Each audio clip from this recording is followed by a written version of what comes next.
Hello, everyone. Welcome back to day 5 of Cybersecurity Awareness Month Tips and Tricks 2019.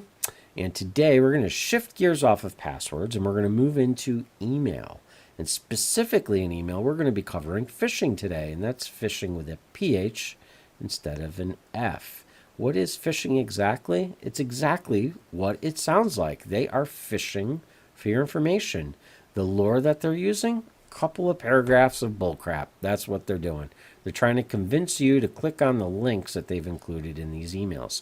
That's their sole purpose, folks, is to get you to click on those links that are inside those emails. So let's go down this rabbit hole just a little bit.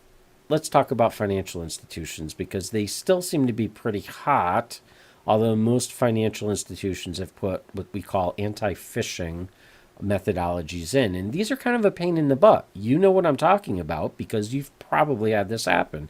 You ever log in from another computer into your bank account or try to log into your bank account from another computer, or the electric goes out and everything resets and then all of a sudden it doesn't know you anymore?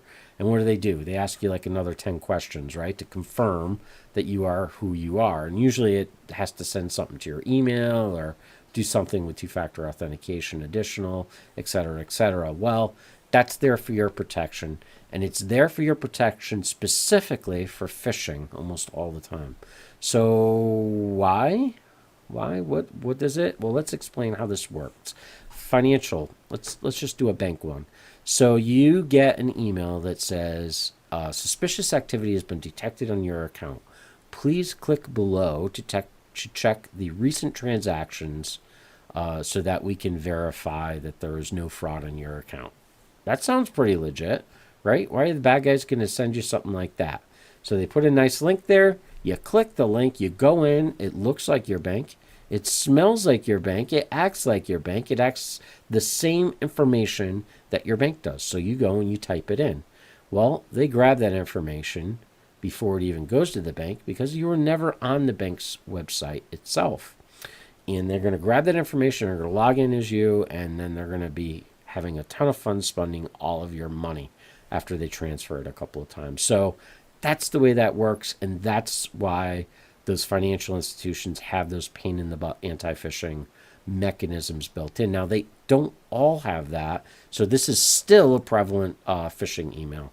Another type of phishing email that's extremely popular, especially with those that have accounts that are based with Office 365, are the credential grabbers for your email. Now, why in the world would they want credentials for your email? Email accounts are cheap. Why would they need another one? Well, there's two reasons why. Number one is if they're actually going after you and your information, what were we just talking about with the banking accounts? They'll send you something in email. So if they have access to your email, they can reset that or acknowledge it or, what have you.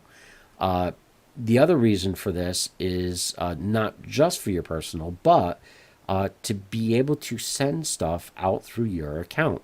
Why would they need that?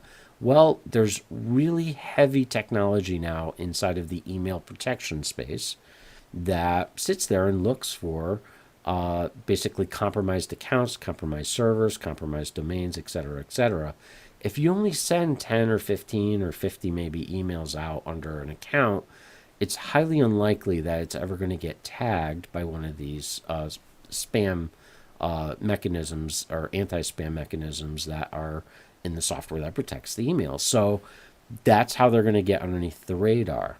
They're going to send it through a compromised account. They're just going to trickle them out, and you're probably never going to hear anything or see anything of it other than maybe someone responds and tells you what a horrible person you are, et cetera, because they don't know that it's you, or maybe it can't spam. I mean, the possibilities there are endless, really, when we think about it. But those are the two top reasons why they would grab your account. So how do we get around this? Again, never, ever, ever click on the links that are in the emails.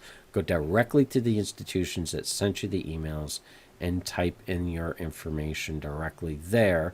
And almost always, if it's an alert or something like that, it's going to pop up. And if that fails, you know what? Either they're going to call you or you can call them. That still works. Still a good way to go. Very safe way to go, typically. Just make sure you're not dialing phone numbers that are on those emails, and you'll be fine. I'm Ron Trial. This is day 5. We'll see you again on day 6. Good night.